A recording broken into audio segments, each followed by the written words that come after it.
قدیم زمانے میں ہوا میں اڑنے والی تخت کو صرف طلسماتی اور دیومالائی قصے کہانی کا حصہ سمجھا جاتا تھا، لیکن اس جدید دور میں سائنسی ترقی کے ذریعہ بنائی گئی ہوائی جہاز، راکٹ اور جیٹ پلین نے یہ ثابت کر دیا ہے کہ بنی نوع انسان کے لیے ہوا میں اڑنا کوئی مشکل کام نہیں ہے۔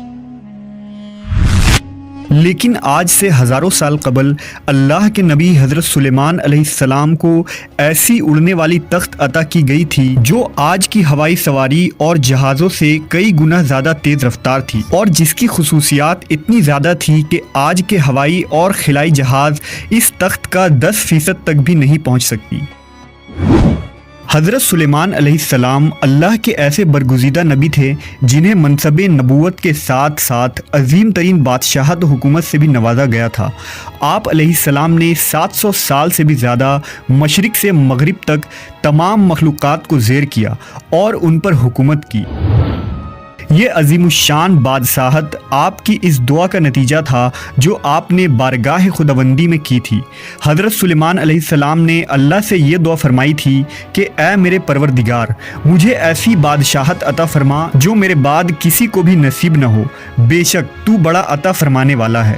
لہٰذا اللہ نے آپ کی دعا قبول فرمائی اور انسانوں کے ساتھ جناتوں اور جانوروں کو بھی آپ کا تابع فرمان بنا دیا۔ آپ کے لیے ہوا کو مسخر کر دیا گیا۔ آپ تمام مخلوقات کی بولیاں سمجھتے تھے۔ چرند و پرند، جنات، حیوانات اور انسان آپ کی فوج کا حصہ تھے۔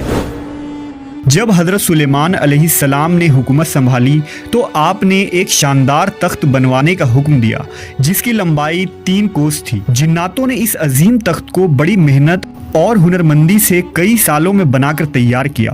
یہ تخت ہاتھی دانت سے بنایا گیا تھا جو لال، فیروزہ، زمرد جیسے پتھروں سے مرصع تھا، اور اس کے چاروں طرف سونے کی اینٹیں لگی ہوئی تھیں۔ تخت کے چاروں کونوں پر ایسے نایاب درخت تھے جن کی ڈالیاں سونے کی تھی۔ اس تخت کے دائیں بائیں 1000 سونے کی کرسیاں لگائی گئی تھی جن پر سلیمان علیہ السلام کے وزراء اور درباری بیٹھتے تھے۔ اس تخت کو تخت طاؤس بھی کہا جاتا تھا۔ جب حضرت سلیمان علیہ السلام اس تخت پر تشریف لاتے تو تمام پرندے تخت کے اوپر معلق ہو کر آپ کے سر پر سایہ کرتے تھے۔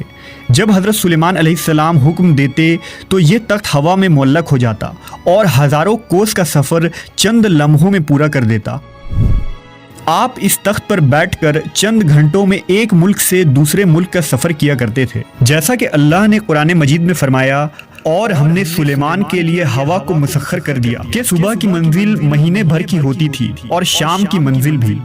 اس ہوائی سفر کے وقت پورے راستے حضرت سلیمان علیہ السلام سر جھکائے اللہ کے ذکر و شکر میں مشغول رہتے۔ اس تخت کی ایک خاصیت یہ بھی تھی کہ اس پر بیٹھنے والے لوگوں کو یہ محسوس ہی نہیں ہوتا تھا کہ تخت کس تیز رفتاری سے